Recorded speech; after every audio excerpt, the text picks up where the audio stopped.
More than 20% ఓట్లు తేడా ఉన్నాయి. 2% ఓటుకు సీటుకు వచ్చే వరకు 20% డిఫరెన్స్ ఉన్నది. ఇది ఎంత ఇంట్రెస్టింగ్ స్టాటిస్టిక్స్ మీరే గమనించండి. Vote different 2%, seat different 20%. అందువల్ల ఓట్లు కన్సాలిడేటెడ్గా ఒక చోట పోలేనప్పుడు ఒక రకంగా కూడా రిజల్ట్ ఉంటుంది. ఇప్పుడు మీకు 14% ఓట్లు వచ్చిన బీజేపీకి 8 సీట్లు వచ్చాయి కదా. సో ఆ లెక్కన బీజేపీకి మరి చాలా ఎక్కువ రావాలి 14% అంటే. కానీ ఆ ఓట్ డిస్పర్స్ అయి ఉంటే ఓటు రాదు, ఒక్క చోట కాన్సన్ట్రేట్ అయితే ఓటు వస్తుంది.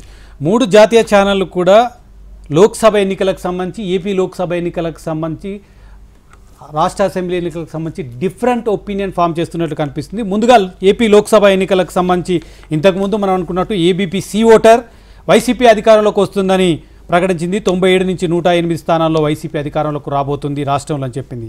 కానీ అదే లోక్సభ ఎన్నికల్లో కేవలం 0 నుంచి 4 అంటే వస్తే 0 లేకపోతే అసలు రావు, అసలు 0 రిజల్ట్ కూడా నమోదు చేసే అవకాశం ఉంది. 21 నుంచి 25 ఎన్డీఏ కూటమి విజయం సాధించబోతుందని కూడా తన ఎగ్జిట్ పోల్ ఫలితాల్లో ప్రకటించింది.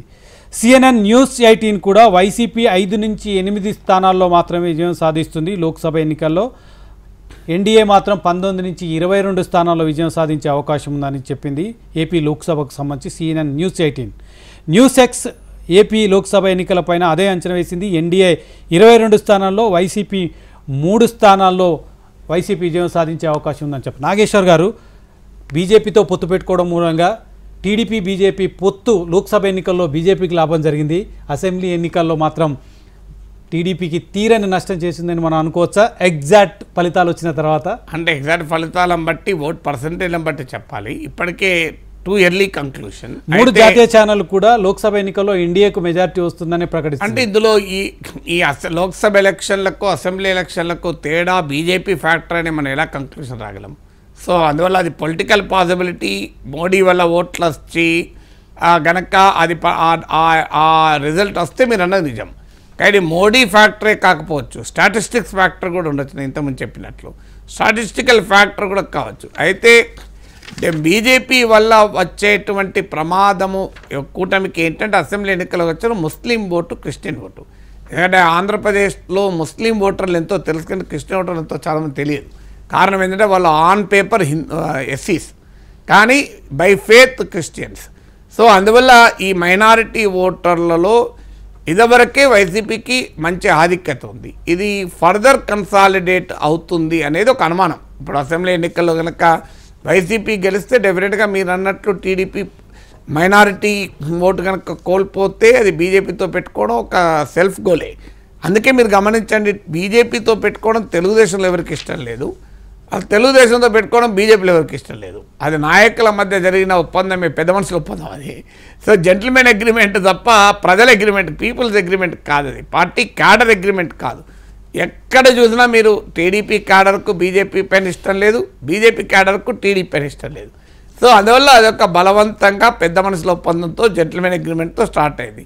జెంటిల్మెన్ అగ్రిమెంట్లు అమలైందా లేదా అనేది చూడాలి. ఇప్పుడు యాక్సిస్ మై ఇండియా కర్ణాటక ఫలితాలను కొద్దిసేపటి క్రితం ప్రకటించింది. 23 నుంచి 25 స్థానాలు ఎన్డీఏ విజయం సాధించబోతుంది, 3 నుంచి 5 స్థానాల్లో కాంగ్రెస్ విజయం సాధించబోతుంది ఇండియా కూటమిని ప్రకటించింది.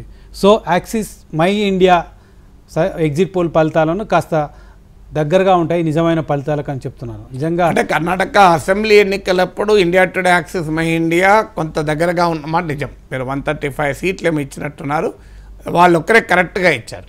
సో కానీ యాక్సిస్ మై ఇండియా మధ్యప్రదేశ్లో ఇండియా టుడే యాక్సిస్ మై ఇండియానే ఘోరంగా దెబ్బతిన్నారు మొన్న అసెంబ్లీ ఎన్నికల్లో. అందువల్ల బట్ ఒక్క యాక్సిస్ మై ఇండియా కాదు, కర్ణాటకకు వచ్చే వరకు మీరు దాదాపు అన్ని సంస్థలు ఇప్పటి వరకు వచ్చిన ఎగ్జిట్ పోల్స్ అన్నీ కూడా క్లియర్గా కాంగ్రెస్ ఆశించిన స్థాయిలో పర్ఫామ్ చేయడము లేదు అని వస్తుంది. ఇది రేవంత్ రెడ్డి ఇమేజ్ను కాంగ్రెస్ పార్టీలో భారీగా పెంచేటువంటి పరిణామం. ఎందుకంటే తెలంగాణలో 7 నుంచి 8 సీట్లు వచ్చి 4-5 సీట్లే కర్ణాటకలో వస్తే కాంగ్రెస్ స్కీమ్ ఆఫ్ థింగ్స్లో రేవంత్ రెడ్డి హీరో అవుతాడు, మీరు చూస్తుండండి. ఎందుకంటే కర్ణాటకలో అధికారం ఉంది, తెలంగాణలో అధికారం ఉంది. కర్ణాటకలో రాకుండా లోక్సభ సీట్లు తెలంగాణలో కాంగ్రెస్ తెచ్చుకోగలగడం డెఫినెట్గా ఒక కీలక పరిణామం అవుతుంది. మీకు కర్ణాటక చాలామంది ఊహించింది 8 to 10 సీట్లనైనా కాంగ్రెస్ గట్టి పోటీ ఇస్తుంది, సర్ప్రైజ్ చేయవచ్చు అని. మరి ఇప్పుడు ఏ సంస్థ కూడా 4 నుంచి 5 కన్నా ఎక్కువ ఇవ్వడం లేదు. ఇప్పుడు నేను చూసిన మేరకు ఏ సంస్థ 5 దాటలే ఇప్పటి వరకు.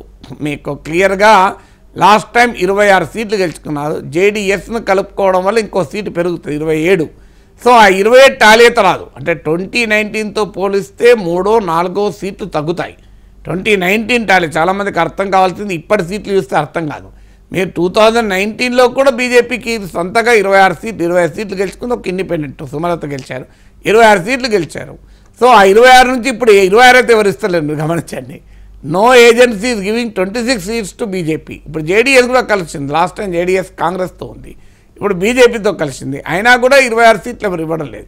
అందువల్ల ఎంతో కొంత కర్ణాటకలో బీజేపీ దెబ్బతింటుంది అనేది అన్ని సంస్థలు చెప్తున్నాయి. అయితే అంతకుముందు ప్రీపోల్ సర్వేలో ఇంకా ఎక్కువ దెబ్బతింటుంది, 8 పోతుంది, 10 పోతాయి బీజేపీకి, 13 పోతాయి, 15 పోతాయి అన్న. నేను 13, 15 నమ్మలేదు, కానీ కనీసం ఒక 8 నుంచి 10 సీట్లు అయితే భారీగా దెబ్బ తగిలే అవకాశం ఉందని భావించాను. ఇప్పుడు ఈ ఎగ్జిట్ పోల్ చూస్తే ఆ స్థాయిలో దెబ్బ తగలడం లేదని అర్థమవుతుంది. ఓకే, మొత్తంగా ఎన్డీఏకు 350+ చూపిస్తున్నారు అన్ని ఎగ్జిట్ పోల్ ఫలితాలు కూడా. అన్ని జాతీయ న్యూస్ ఛానల్స్ కానీ ఇతర సంస్థలు కానీ సెఫాలజిస్ట్ చేసిన ఎగ్జిట్ పోల్ ఫలితాలు కానీ 350+గా ఎన్డీఏకు చూపిస్తున్నాయి. సో సొంతంగా 300లకు పైగా సీట్లు గత ఎన్నికల్లో గెలుపొందిన బీజేపీ ఈసారి ఎన్డీఏ కూటమి 350 స్థానాలకు పైగా గెలుపొందే అవకాశం ఉంది. వాళ్ళు అనుకున్న 400 సీట్లు రాకపోయినప్పటికీ 350+ చూపిస్తుంది. అంటే ఎన్డీఏకి ఎంత వస్తాయన్నది అసలు ఇష్యూ కాదు. ఎందుకు ఇష్యూ కాదంటే ఎన్డీఏకు మోడీ అన్నాడు ఇప్పుడే 400 ఉన్నాయని. ఎందుకంటే ఇప్పుడు రేపు వైసీపీ గెలుస్తారు, వాళ్ళు ఎవరికి సపోర్ట్ చేస్తారు? ఎన్డీఏకే కదా. బిజు జనతాదళ్ గెలుస్తారు, వాళ్ళు ఎవరు సపోర్ట్ చేస్తారు? ఎన్డీఏకే కదా. అంటే చాలా పార్టీలు ఇప్పుడు వేరే ఉన్నా రేపు ఎన్డీఏకి శిరోమణి అకాలీదళ్ వాళ్ళు ఎవరైనా గెలిచారు ఎవరు సపోర్ట్ చేస్తారు? ఎన్డీఏకే కదా. చాలా పార్టీలు ఇప్పుడు బయట ఉన్నా రేపు ఎన్డీఏకి సపోర్ట్ చేయొచ్చు. అందువల్ల ఇష్యూ ఎన్డీఏ కాదు, ఇష్యూ బీజేపీకి 303 సీట్లు వస్తాయా రావా, 303 కన్నా ఇంకా పెరుగుతాయని ప్రశాంత్ కిషోర్ లాంటి వాళ్ళు అంచనా వేశారు. అదే ప్రశాంత్ కిషోర్ వైసీపీకి 51 సీట్లు మించి రావన్నాడు. మీకు ఘోరంగా 151 మించి రావు అన్నాడు. 151 నుంచి 51 కూడా రావు అన్నాడు. సో మరి ఇప్పుడు ఏ సంస్థ కూడా 51 కన్నా బిలో వైసీపీకి ఇవ్వడం లేదు. కానీ ప్రశాంత్ కిషోర్ దేశంలో మాత్రం 303 +10 ఆర్ +20 వేసుకోండి అన్నాడు. సో మీకు ఈ యోగేంద్ర యాదవ్ లాంటి వాళ్ళు 70 సీట్లు బీజేపీకి తగ్గుతాయన్నారు. సో బీజేపీకి ఎంత తగ్గుతాయన్నది కీలకం. మీకు 2014తో పోలిస్తే 2019లో బీజేపీ 282 సీట్స్ గెలుచుకుంది. 2019లో ఆ 282లో 10%, నియర్లీ 10%, 26 సీట్స్ ఓడిపోయినాయి.